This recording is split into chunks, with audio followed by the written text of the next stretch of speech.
I had a whole speech prepared, but I'm not going to read that because something's just happened that really speaks to the thing that we're all concerned about, I think. And it's a really concrete example of why we're really pleased to be here as Together. Now, my name's Alan Miller. I'm one of the co-founders of the Together Declaration.org and the Together Association.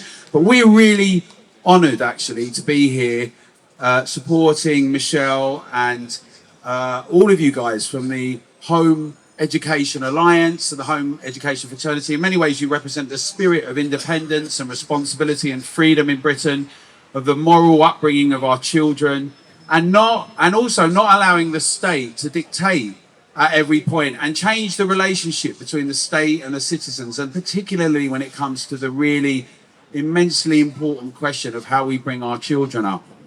So we're really pleased here to be supporting today. And we know that this is about to go back into the House of Lords this week with some amendments. And it's really essential at the same time that we've been told that there's been a U-turn on digital ID, that the contempt that Darren Jones and Keir Starmer and this Labour government have got for all of us is immense. Because at the same time, they say, no compulsory, by the way, we're going to make sure digital ID is everywhere for everyone across the board. And they think that we're all stupid, gullible mugs. And they think that we're just all going to go along with it. Are we going to go along with it, guys?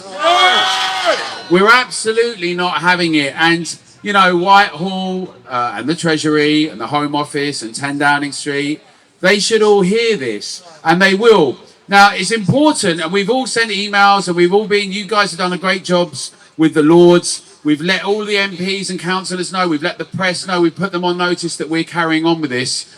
But I am going to say some more things about this unique digital identifier, this code that is being allocated to children from birth. There's no discussion, there's no consent, we've had no manifesto, we haven't had any consultation. They say we're going to have consultation about digital ID, but there's no consultation on this. In the same way, there's no consultation on one login and 8 million directors that are being forced to verify to continue. Now, we should never, ever have to verify to participate. In Britain, in the land of the Enlightenment, of the Reformation, of all the major challenges that people fought and died so bravely for, but also were persecuted for, and the horrific things that were done to them. And we've got other protests from different parts of the world happening in Britain, but those things were happening in Britain and in England hundreds of years ago, and we have a duty.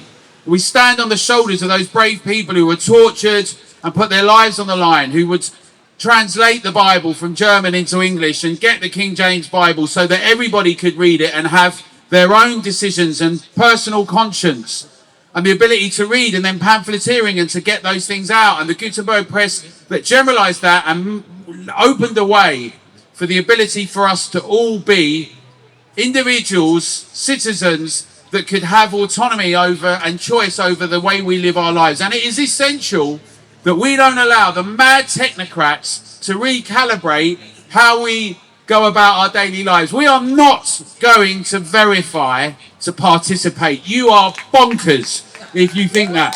Hey! Now, I just want to say, because it's all about children and families today, but something's just happened, and this is what the slippery slope means, because it really makes it concrete. So I've come over here, and I wanted to thank the police, and I do thank the police for being here.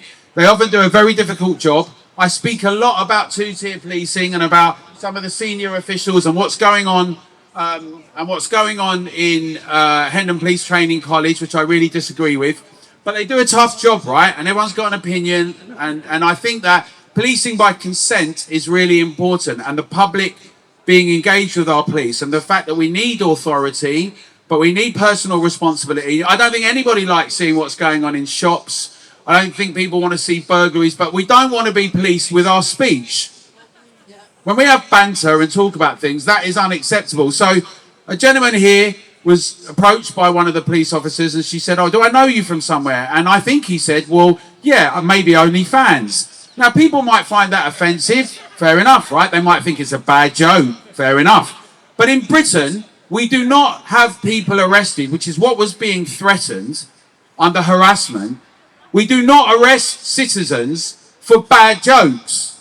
Because if we did, all that lot in Parliament would be banged up, which some of them should be if we're honest, right?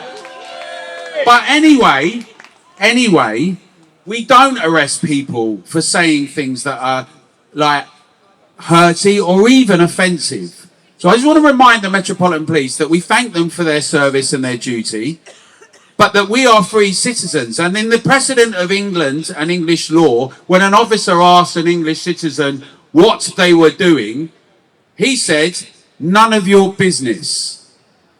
Because unless you're in suspicion of about to commit some crime, it is none of anyone's business. And we will not allow the encroachment of that. Now, the reason I make a reference to that is that from the Online Safety Act, with really good intentions to protect children, and I don't think you'd have to find a person that was really deeply flawed that does not want to make sure our children are protected, right? It's one of the core things about humanity and our humanity. And obviously there are some terrible people out there, a very few, but there are terrible ones out there, and we know they're out there on the internet like they're out there in society. But like the Online Safety Act that has really good intentions, and we changed some of the legislation about truthful versus harmful, but the Online Safety Act's been weaponized to treat us all as children, to censor all of us, to have a situation where this country has outsourced censorship to Silicon Valley. So YouTube will pull down debates that we're having at Together and the Together Association on the assisted suicide bill. Again, good intentions, right? Maybe they don't want, well, I'm sure they don't want people to promote suicide. But there we go. Is it an algorithm or is it censorship? But what we have is we end up having our debate pulled down.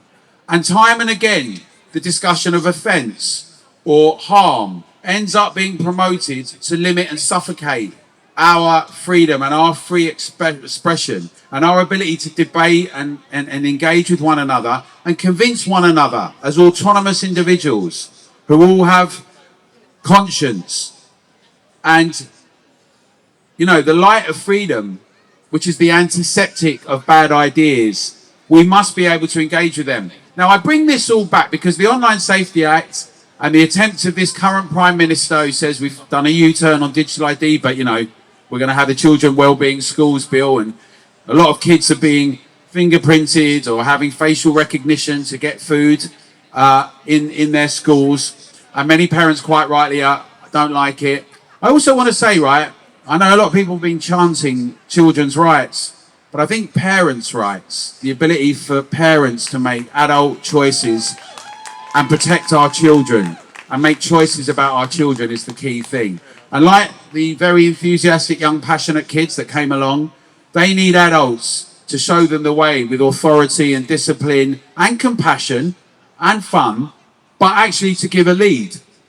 And in a way that these leaders, the past ones, and these did not give a lead in our schools during lockdowns and at other times, in a way that they had a dereliction of duty towards our young people, and in a way that we don't think is acceptable. So I bring this back to another question about these technocrats, these authoritarian technocrats in power, who, again, it sounds good, right? Australia's just stopped under 16s from going on social media to protect them. We want to protect and safeguard our kids, right? But what does that mean? What it means in reality, ladies and gentlemen, is that we all become infantilized. We all have to go onto digital ID. We all end up becoming a barcode to prove who we are in order for actually the thing they're worried about not to happen, but it actually continues to happen, which is everyone becomes infantilized. The wrong uns end up abusing that situation. Like in New South Wales, people have got fake digital driver's licenses. But ordinary people, everyday people, end up becoming put under the cosh of digital authoritarianism. So they do that in Australia. And then this Prime Minister who said, oh, we're having a U-turn now, right, Darren? But Darren goes on, Darren Jones says it's going to happen. Morgan McSweeney, all of them, they're all over the place. But we're not having it now. But actually, I think that's a rather good idea. Under 16s and social media, we might have that here. And all of a sudden, wallop, we've got the Prime Minister saying, guess what, everyone? You're going to be treated as though you're all children. I like that idea. I like the idea of digitally verifying. We're not having it compulsory now. I've done a U-turn on that. What we're going to do is we're going to protect the children, which means everyone go indoors. No one have alcohol. Everyone put your hands on the head. You've all been naughty children. You're going to do what we say. You're going to check in digitally when we say, how we say. We're not having it. So in the same way, some people are very well intentioned, and I want to say this about the Online Safety Act and the Children's Wellbeing Schools Act bill, right? Some people are very well intentioned. They really want safeguarding, and I understand that. But the consequences of pursuing this administratively, of making children de facto walking barcodes and data points, is that in every area of their lives, in administrative, in every area of health, and for the rest of their lives, they end up having this digital tag. And we at the Together Association are saying that's absolutely unacceptable. We're inviting everyone to make sure that you let the Lords know, you let your councillors know, you let the MPs know, tell the press, post everywhere. We've distributed over 500,000 flyers across the UK. Local groups are really important. I know you guys have all got really important networks. Well done to all of you who came today. But also, when we go back to our communities, keep the flyers going out, keep the discussions. We've got meetings, rallies, events. We're going to be in May. No, we're not. We're going to be in Wales. We may be in Wales. We're going to be in Wales on the 12th of May. We're going to be in Scotland in March. We've got a big rally on the 25th of April. We're uniting with everyone. We've united with the farmers. We're saying no to digital ID with veterans, with businesses, with young and old. We're saying with hospitality. We're saying they've got to do a U-turn on juries, trial by juries. They've got to do a U-turn on the right to appeal with magistrates. They're going to have to U-turn. They best just get out. And what we're going to do is not take anyone's word for it, because it's easy to say what you will do. Like Boris Johnson said, I'm going to eat my ID card. We're going to be here to keep holding people accountable together. We're going to build a strong public. We love people to become members and be involved with us. We want to help and support your organisations around the country. We're going to talk more about that.